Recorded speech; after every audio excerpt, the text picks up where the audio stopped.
శ్రీమన్నూపురశంఖచక్రతులసీమాలాధరం కేశవం భ్రాజత్కుండలకంకణం చ గదినం పీతాంబరాలంకృతం శ్రీవత్సాంకితవక్షసం మధురిపుం హస్తైశ్చతుర్భిర్యుతం శుభ్రాజత్కనకాంగదం మురరిపుం సచ్చిత్సుఖం భావయే. పాథస్సంయుత మేఘసన్నిభతనుః ప్రద్యోతనస్యాత్మజః నృణాం పుణ్యకృతాం శుభావహ వపుః పాపీయసాందుఃఖకృతు. శ్రీమాన్ దక్షిణ దిక్పతిర్మహిషగో భూషాంబరాలంకృతో జేయః సంయమనీపతిః పితృగణస్వామీ యమోదండభృతుః. కిరీటోజ్వలం వస్త్రాభిభూషాభిరామం విచిత్రాసనాసీనమిందుప్రభాస్యం నృణాం పాపపుణ్యాని పత్రే లిఖంతం భజే చిత్రగుప్తం సఖాయోయమస్య. పితృయజ్ఞం, గరుడ పురాణం అనే అంశాలపైన జరిగేటటువంటి ఉపన్యాసాలలో శ్రీ మహావిష్ణువు స్వయంగా గరుత్మంతుల వారికి ఔర్ధ్వదైహిక క్రియలను గురించినటువంటి వివరణ ఇస్తున్నారు. గరుడ పురాణం వ్యాస మహర్షి ప్రణీతం. అష్టాదశ పురాణాలు రచించినటువంటి మహాత్ములు వేదవ్యాస మహర్షి.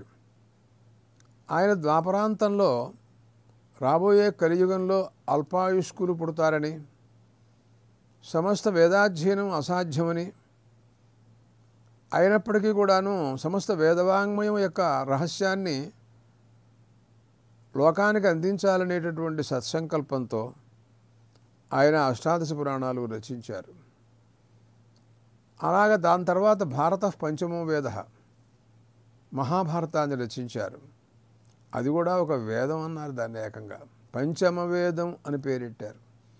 ఆ రకంగా మహర్షులు రచించినటువంటి వాంగ్మయాలు వాళ్ళ యొక్క దివ్య శక్తి ప్రభావం చేత సమస్త వేదవాంగ్మయాన్ని అంతటినీ కూడాను వాళ్ళు దాంట్లో ఇమిడిచి విషయాన్ని మనకు అందించారే కానీ దీంట్లో ఏదో ఇతర రచనలాగా అంటే మహాకవి కాళిదాసు కానీ మిగతా వాళ్ళు ఎవరో కావ్యాలు రచించినట్టుగా మాత్రం అలాంటివి కావు. అలాగే వాల్మీకి మహర్షి రామాయణాన్ని కూడా అలాగే రచించారు. ఆ మహర్షుల పట్ల అలాంటి గౌరవం మనకి అవసరం. గరుత్మంతుల వారితో మాట్లాడుతూ శ్రీ మహావిష్ణువు అన్నారు, పితృదేవతలు వాళ్ళు కర్మానుగుణంగా ఈ లోకంలో వారి తాలూకు కుమారులు కానీ లేక పుత్రపౌత్రాదులు బంధువులు కానీ చేసినటువంటి కర్మ ప్రభావం చేత వాళ్ళు చేసుకున్నటువంటి పుణ్యప్రభావం చేత వాళ్ళు ఉత్తమ లోకాల్లో వాళ్ళు ఉండటానికి అవకాశాలు ఉన్నాయి. వారిని మనం ఆరాధించినట్లయితే వారి అనుగ్రహం పరిపూర్ణంగా మనకు లభిస్తుంది. సమస్తమైనటువంటి శ్రేయస్సులను మనం ఈ లోకంలో పొందే అవకాశాలు ఉంటాయి. అటువంటి అవకాశం మనకు ఉంటూ ఉండగా దాన్ని మనం కోల్పోవడం అనేటటువంటిది అవివేకం.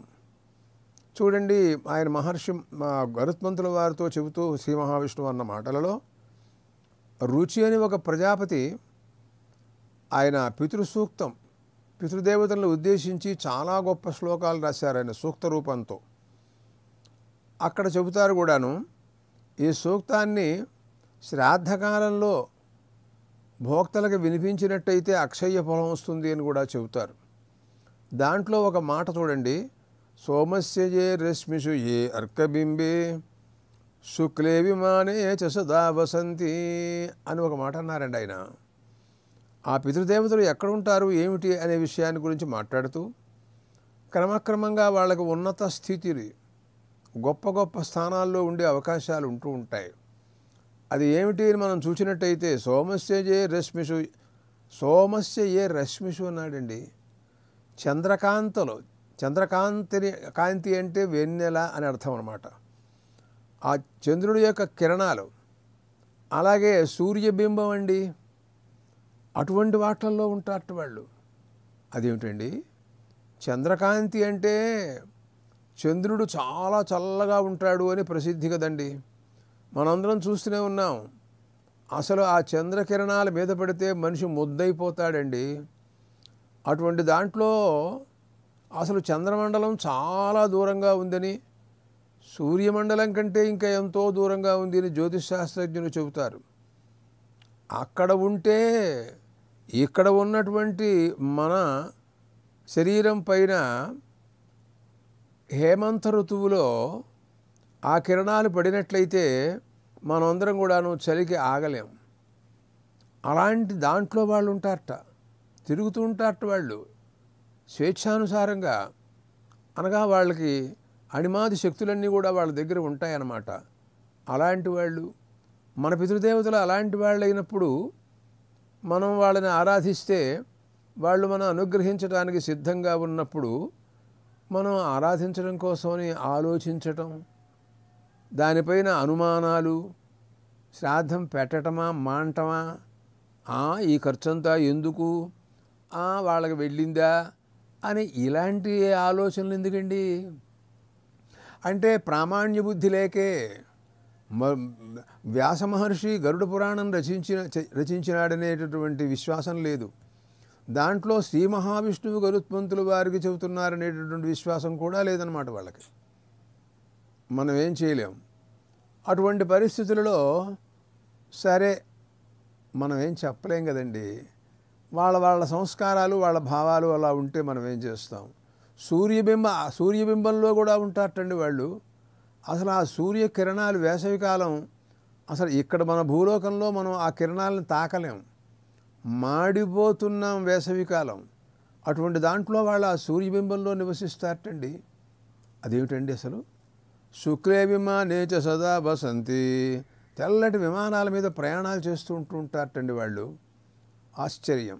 అలాంటి వాళ్ళ అనుగ్రహాన్ని మనం పొందడం కోసమని మహావిష్ణువు చెప్పిన ప్రకారంగా గరుత్మంతుల వారికి చేసిన ఉపదేశం ప్రకారంగా వారికి శ్రాద్ధాన్నం, అగ్నోకరణం, తిలోదకాలు, బ్రాహ్మణ భోజనాదులన్నీ కూడా చేసి మనం కృతార్థులమవటం కోసమని ఎంతైనా ప్రయత్నం చేయటం చాలా అవసరం.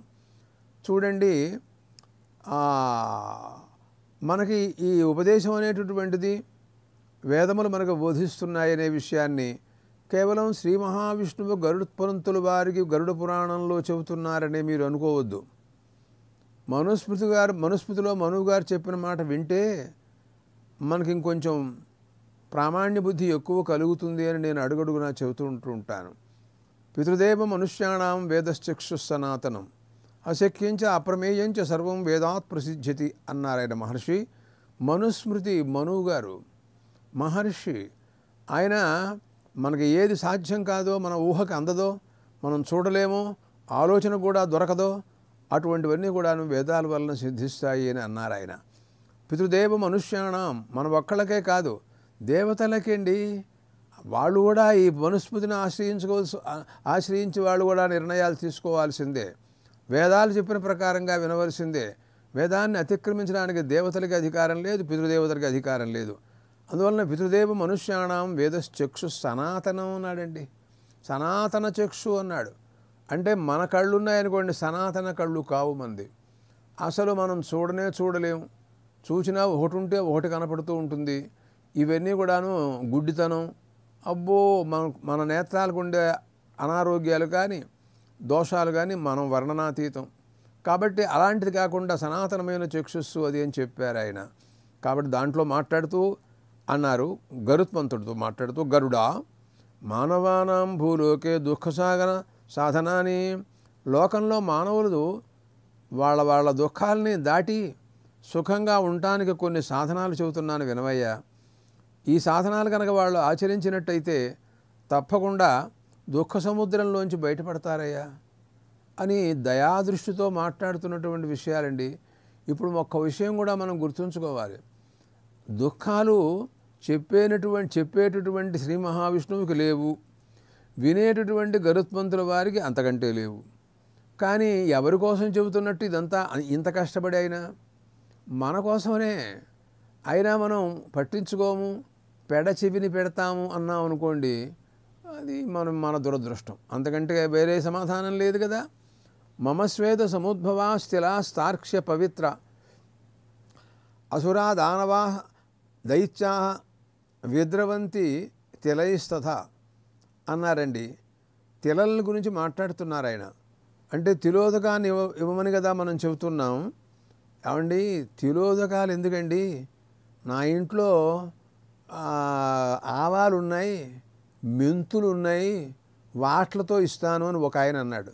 చాలా పెద్ద మేధావంతుడండి ఆయన, పాపం.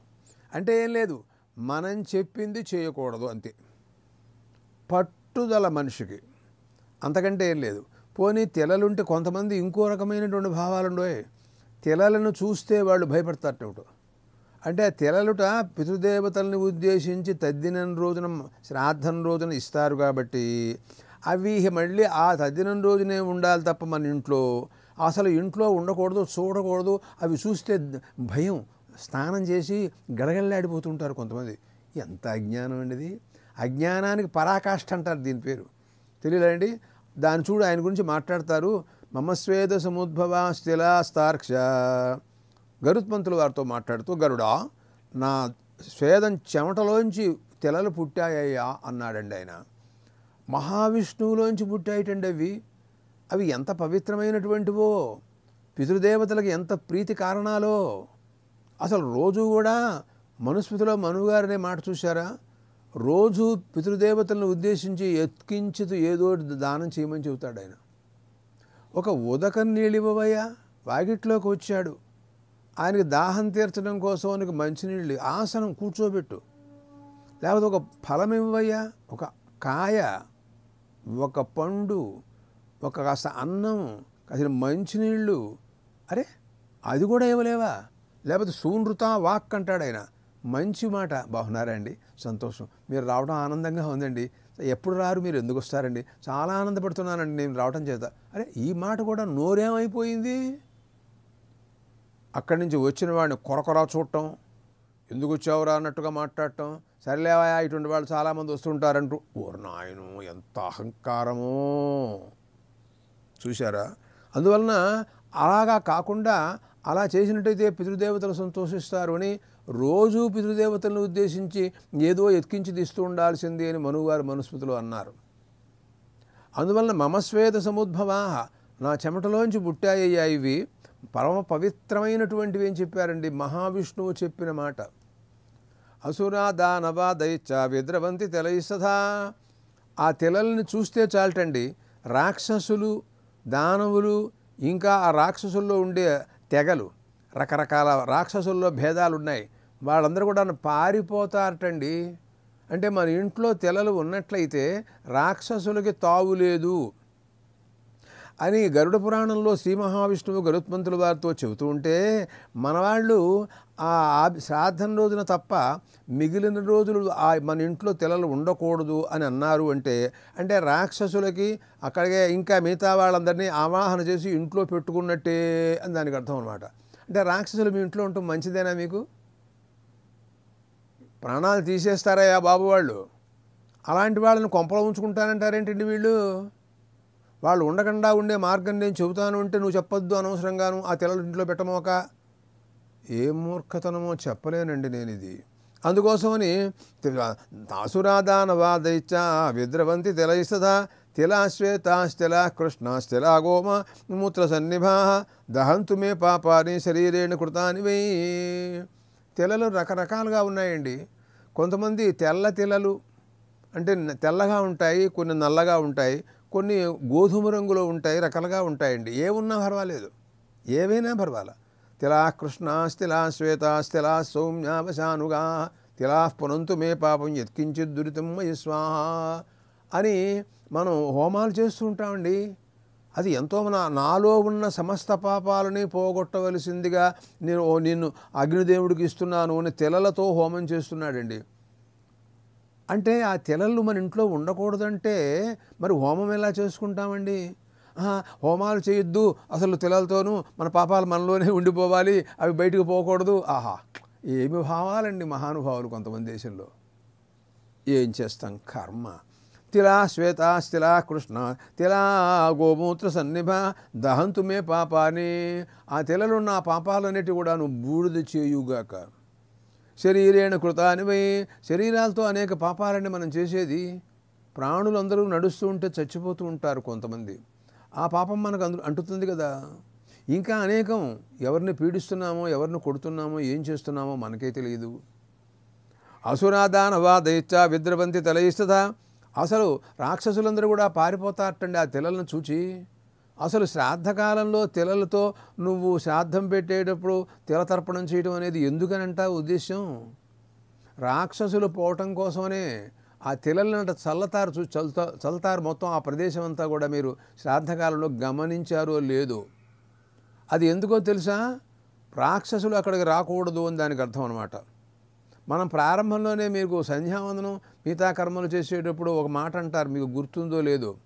ఉత్తిష్టంతో భూత పిశాచాః ఏతే భూమిభారకాః ఏతేషాం అవిరోధేన బ్రహ్మకర్మ సమారభే అని అంటారండి. అంటే ఇక్కడి నుంచి భూతాలు పిశాచాలు రాక్షసులు అందరూ ఇక్కడి నుంచి వెళ్ళిపోండి, నేను ఇక్కడ బ్రహ్మకర్మ చేసుకుంటున్నా, బ్రహ్మదేవుడు నాకు సంధ్యావందనం చేయమని చెప్పాడు, బ్రహ్మయజ్ఞం చేస్తున్నా, వేదాధ్యయనం చేస్తున్నా, కాబట్టి వాళ్ళు వచ్చి నన్ను పాడు చేస్తారేమో, ఇదంతా కూడా చెడగొడతారు, నా గ్లాసు ఉదయం లాక్కుపోతారు వాళ్ళు, అందుకోసం వాళ్ళు ఇక్కడి నుంచి వెళ్ళిపోవాలి అని రాక్షసుల ప్రతిబంధకం మనకు అడుగడుగునా ఉంటుంది అన్న సంగతి ఈ మాట వలన స్పష్టంగా తెలుస్తోంది కదా. ఉత్తిష్టంతో భూతపిశాచ అనే మాట అందరికీ వచ్చు, ఇంచుమించుగా చాలామందికి తెలుసు, అర్థం కూడా తెలుసు, నేనే చెప్పక్కర్లేదు, దాంట్లో పెద్ద కష్టమేం లేదు కూడా అర్థం తెలియటానికి. అయితే భూమి భారక అన్నాడండి. వాళ్ళు భూమికి మహా బరువుట, వాళ్ళు వెళ్ళిపోతే పేడ వెరగడైపోతుంది, అందుకోసమని తెలలు అక్కడ పెట్టేస్తే వాళ్ళు ఇక్కడ రారిహ అని వాళ్ళ ఉద్దేశం అండి. అందుకోసమే శ్రాద్ధం రోజున అదంతా కూడా చల్లుతారు.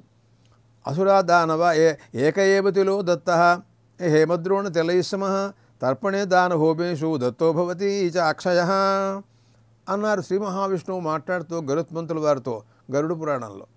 ఏమోయ్ గరుడా, ఏకయేవతిలో దత్తహయ, ఒక్క తెల ధాన్యాలలో తెలధాన్యం అది ఒక్కటి దానం చేస్తే చాలయ్యా నువ్వు. అంటే ఎక్కువ చేయొద్దని అంటున్నాను ఉద్దేశం కాదు, ఒకటి చేసినా మహాఫలం వస్తుంది అని దాన్ని స్తోత్రం చేయటంలో ఉద్దేశ్యం నాకు. స్తుతౌ తాత్పర్యం అదనమాట, స్తోత్రం చేయటంలో తాత్పర్యం. కానీ ఆయన ఒకటే చేయమన్నాడండి, రెండోది కొనకూడదు, కొట్లోకి వెళ్ళి వాడిని ఒక్కటే ఇవ్వమంటే వాడు ఇస్తాడు. అసలు ఎంత మూర్ఖంగా మనసు ఉంటుందో కొంతమందికి తెలియదయ్యా. అందువలన ఏకయేవతిలో దత్త హేమద్రోణ తిలైసమ, దాంట్లో ఎంతో 10 రెట్లు కుంచాలతో సమానంగా అంతంత దానం కూడా చేసిన ఫలం కూడా వస్తుంది అని అన్నాడు. అంటే అంతంత తెలలు ఇవ్వద్దనే ఉద్దేశం కాదు ఆయనకి, ఒక్క తెలకే అంతంత ప్రభావం ఉందంటే మరి ఇంకా తెలలని ఎంతో గొప్పగా దానం చేస్తే ఇంకా ఎంత ప్రభావం వస్తుందో. మీరు ఒక మాట వినండి, వివాహ కాలంలో మన వాళ్ళు మహాసంకల్పం అని ఒకటి చెబుతారు. అప్పుడు కూడా తెలలను గురించినటువంటి ప్రసంగం ఉంది. అదేమిటయ్యా, శుభమాని పెళ్లి చేసుకుంటుంటే తెలల గురించి మాట్లాడతావేమిటయ్యా అని అనుకోవచ్చు, నాకేం తెలియదు, ఆ యాజ్ఞికులను అడగండి ఆ విషయం. ఆయన ఏం చెబుతాడు తెలుసా అండి, తెల ఏ సూర్యమండల పర్యంతం కృతరాశేర్వర్ష సహస్రావసానే ఏకైక తెలాపకర్షక్రమేణ సర్వరాశపకర్ష సంహితకాలే బ్రహ్మలోకే నివాస సిద్ధ్యర్థం అంటాడండి ఆయన. అంటే అర్థం ఏమిటి, ఈ దానం కన్యాదాన ఫలాన్ని గురించి వర్ణిస్తున్నాడు. అంటే అంటాడు తెల ఏ సూర్యమండల పర్యంతం, అబ్బా తెలని సూర్యమండలం దాకా రాశిగా పోస్తే జరిగే మాటనా ఇది? అసలు నువ్వు సూర్యమండలం దాకా వెళ్ళగలవా? తలుపు తీయడు, బయటికి రాడు, ఏమిట్రా అంటే ఘాడుపు కొడుతుందని చెబుతున్నాడు. వాడికి అంత భయం, వాడికి శరీరం ఆగదు, ఏం చేస్తాడు? తెల ఏ సూర్యమండల పర్యంతం కృతరాశేర్వర్ష సహస్రావసానే, ఒక్కొక్క తెల తీస్తే ఆ రకంగా ఆ రాశి అంతా ఎంతకాలం పడుతుందో, ఎంతకాలం పడుతుంది ఎవడు వర్ణించగలది? ఏకైక తెలాపకర్షక్రమేణ సర్వరాశపకర్ష సంహితకాలే బ్రహ్మలోకే నివాస సిద్ధ్యర్థం. ఈ కన్యాదానం వలన వాడు అన్ని సంవత్సరాలు బ్రహ్మలోకంలో నిత్య నివాసం చేస్తూ ఉంటాడు. అంత మహాఫలం ఈ కన్యాదానం అని చెప్పడం కోసమని వివాహ కాలంలో మహాసంకల్పంలో ఈ మాటలు ఉన్నాయండి. మరి తిలలే పనికిరానప్పుడు తిలలు శబ్దాన్ని ఉచ్చరించకూడదు, తిలలు మన ఇంట్లో ఉండకూడదు, వాటి మనం కంటితో చూడకూడదు. అర్రరే, ఇలాంటి సిద్ధాంతాలు ఉన్న వాళ్ళు ఉన్నారే. మరి ఇవన్నీ చెప్పడం ఏమిటండి? ఏం లేదు, అదొక వాళ్ళ దృష్టి. తర్పణే దానహోమేషు దత్తోభవతి చాక్షయ. తిలలతో తర్పణం చేసిన, దానం చేసిన, వాటితో హోమం చేసిన అక్షయ్య ఫలం అన్నాడండి మహావిష్ణువు మాట్లాడుతూ. అంటే ఆ ఫలం ఇంత అంత అని మనం చెప్పలేం, అది నశించిపోయేది కాదు. అంత మహాప్రయోజనాన్ని గురించి మాట్లాడుతున్నారండి. తర్వాత మాట్లాడుతూ దర్భలను గురించి చూడండి. సహజంగా శ్రాద్ధకాలంలో దర్భలు చాలా అవసరం. చాలామంది ఆస్తిక్య బుద్ధితో ఉన్న మహానుభావులు కొంతమంది ఉన్నారు. వాళ్ళు ప్రతి అమావాస్య రోజున కూడాను తిలతర్పణం చేస్తారు. దర్భలు పెట్టుకోవాలి, ఆసనం కింద దర్భల మీద కూర్చోవాలి, దర్భలు చేతిలో పెట్టుకోవాలి, కింద దర్భలు పెట్టాలి, దర్భలు లేకుండా చేయకూడదు. దర్భల గురించి ఇది మాట్లాడుతూ పవిత్రం వై దర్భా అంటాయి వేదాలు, అడుగడుగునా మాట్లాడుతూ ఉంటాయండి. మహావిష్ణువు కూడా అంటూ గరుత్మంతుల వారితో, ఏమోయ్ గరుడా, ఆయన అన్నారు, దర్భమూలే స్థితో బ్రహ్మ మధ్యే దేవో జనార్దన గదర్భాగ్రే శంకరం విద్యాతు త్రయో దేవా కుశే స్మృతా. అరే ఆశ్చర్యం, దర్భమూలంలో బ్రహ్మగారు ఉంటాటండి. ఆ దర్భ కాడ మనం ఒక తీసుకుంటాంగా, దర్భలు రకరకాలుగా ఉన్నాయి కదండి. ఒక దర్భ మనం తీసుకున్నాం అనుకోండి, దాని మధ్యలో శ్రీ మహావిష్ణువు ఉంటాటండి, చివరిలో శంకరుడు ఉంటాటండి. త్రయోదేవా కుశే స్మృతా. ముగ్గురు బ్రహ్మ విష్ణు మహేశ్వరుడు కూడా ముగ్గురు కూడా దర్భలో ఉంటారట. ఏదైనా అందువలన దర్భ అత్యంతం ప్రశస్తం. దాంట్లో కుశములన్నీ రకరకాలుగా ఉన్నాయి. ఆ కుశ మరీ గొప్పదని చెబుతారండి వీళ్ళు. అంత పరమ పవిత్రమైనటువంటిదన్నమాట. విప్రమంత్ర కుశావన్నీ తులసి ఖగేశ్వర తులసి చ ఖగేశ్వర నైతే నిర్మాల్యతాయాంతి క్రియమాణా పునః. గరుత్మంతులు వారితో మాట్లాడుతూ శ్రీ మహావిష్ణువు అన్నారు, గరుడా, లోకంలో అపవిత్రం కానటువంటి వస్తువులు ఏమిటో నీకు తెలుసా అన్నాడు ఆయన. ఎప్పుడూ పవిత్రంగా ఉండేవి కొన్ని ఉన్నాయి, నేను చెబుతాను వినమన్నారు ఆయన. ఎవరన్నారు? బ్రాహ్మలు, మంత్రములు, కుశ దర్భలలో ఒక తెగ, కుశలు, అగ్నిదేవుడు, తులసి. అసలు వీటికి నిర్మాల్యం లేదయ్యా. అవి మనం పట్టుకొచ్చి రేపు వాటిని మళ్ళీ నీళ్లు కడిగి మళ్ళీ రేపు వాడుకోవచ్చు. కొన్ని పదార్థాలను ఉపయోగించుకున్న తర్వాత తీసుకెళ్ళి బయట పారేయాలని చెబుతారు. వీటిని బయట వాడేయటానికి లేదు. బ్రాహ్మడు ఉన్నాడు అనుకోండి, ఈ రోజున ఇతనికి మనం శ్రాద్ధంలో భోజనం పెట్టాం, అతను వెళ్ళి స్నానం చేసి గాయత్రి చేసుకుంటాడు, రేపొద్దున మళ్ళీ పనికొస్తాడు మనకి. మనం మళ్ళీ వివాహం కోసమని అతన్ని పిలవచ్చు, అతని వివాహం వచ్చి కూర్చొని చేయించవచ్చు. పవిత్రుడండి అతను. రోజు నిత్యం అగ్నిశుచు వ్రతతమశుచిర్విప్రశుచి కవి అని ఒక మంత్రం చెబుతూ, అగ్ని శుచి వ్రతతమ. అన్నింటిలో కల్లా మరీ అత్యంత పవిత్రమైనది ఏమిటంటే అగ్ని. ఆ అగ్నిలో నువ్వు ఏమైనా వెయ్యి, అయినా సరే అది పవిత్రమైనటువంటిదే కానీ తేడా ఏం లేదు. చూడండి, మనకు మహాభారత కథావృత్తాంతాలు సామాన్యంగా చాలామందికి తెలుసు.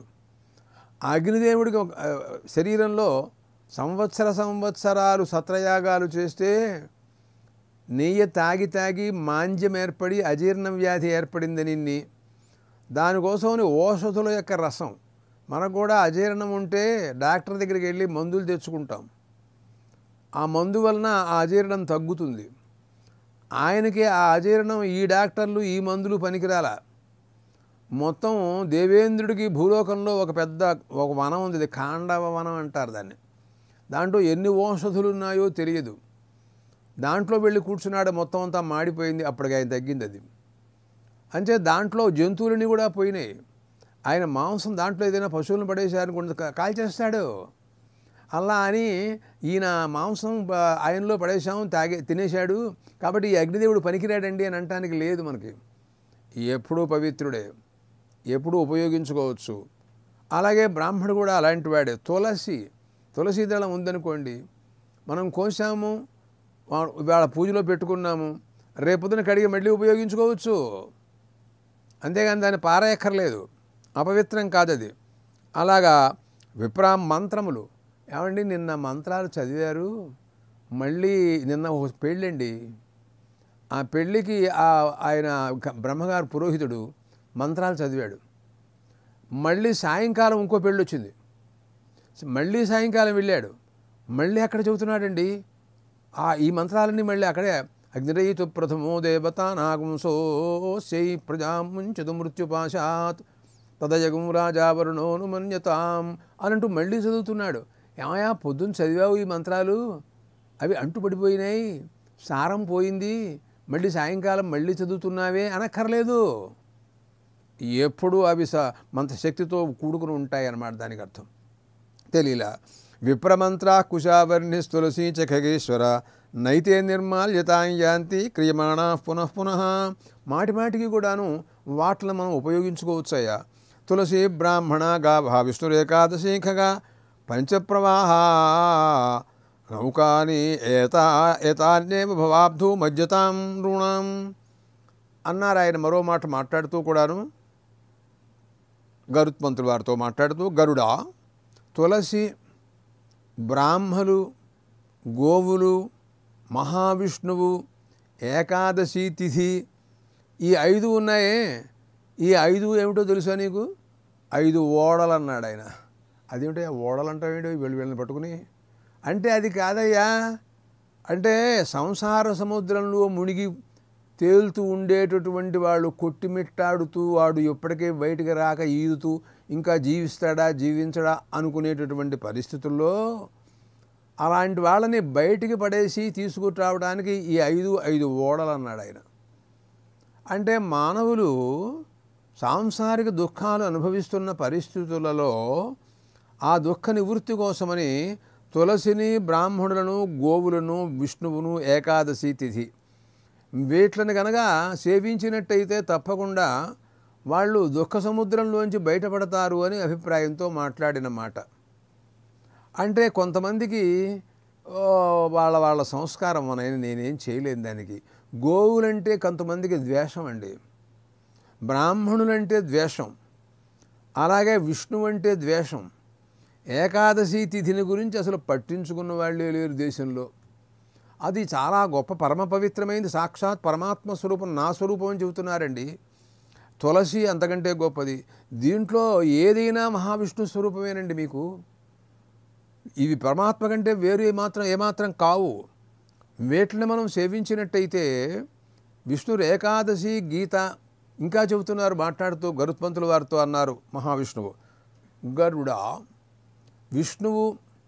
విష్ణురు ఏకాదశి తిథి, భగవద్గీత, ఆహా, తులసి, విప్ర, బ్రాహ్మణుడు, ధేనువు, అసారే దుర్గ సంసారే షట్పద ముక్తిదాయిని. ఈ 6 ఉన్నాయి చూసారా, మోక్షాన్ని ఇస్తాయి. మానవులు వాళ్ళ దుఃఖ సముద్రం నుంచి వాళ్ళని దాటిస్తాయి అన్నమాట. మహావిష్ణువుని ఆశ్రయించు, నిరంతరం ఆయన్ని స్మరిస్తూ ఉండి. ఎంతమంది కృతార్థులు అవ్వలేదండి? ధ్రువోపాఖ్యానం తెలుసు. అలాగా ప్రహ్లాదుడు, ఆహా, హరి హరి హరి హరి, సర్వకాల సర్వావస్థల్లో అదే ధ్యానం కదా అతనికి. అలాంటి వాళ్ళు ఎంతమంది కృతార్థులైనారో చెప్పలేం కదా. ఏకాదశి ఉపవాసం ఎంతమంది మహానుభావులు చేస్తారండి. భగవద్గీత, అరే ఇంకా చెప్పేదే ఉందండి దాని గురించి. భగవద్గీత కించిదధీత, శంకరాచార్యులు వారు. గంగాజల కణికాపీత, శ్రీ మహావిష్ణువు యొక్క పాదోద్భవమైనటువంటి గంగ, తులసి, బ్రాహ్మలు, గోవులు, ఇవన్నీ కూడాను మానవులను కృతార్థులను చేస్తాయి అని అంటంలో సందేహమేం లేదు అనేటటువంటి మాటలు శ్రీ మహావిష్ణువు చెప్పినటువంటి విషయాలు గరుత్మంతుల వారు విన్నారు. మనం కూడా ఆ విషయాలని విని వాటిని ఆచరించి కృతార్థులవటానికి ప్రయత్నం చేయటం చాలా గొప్ప విషయం.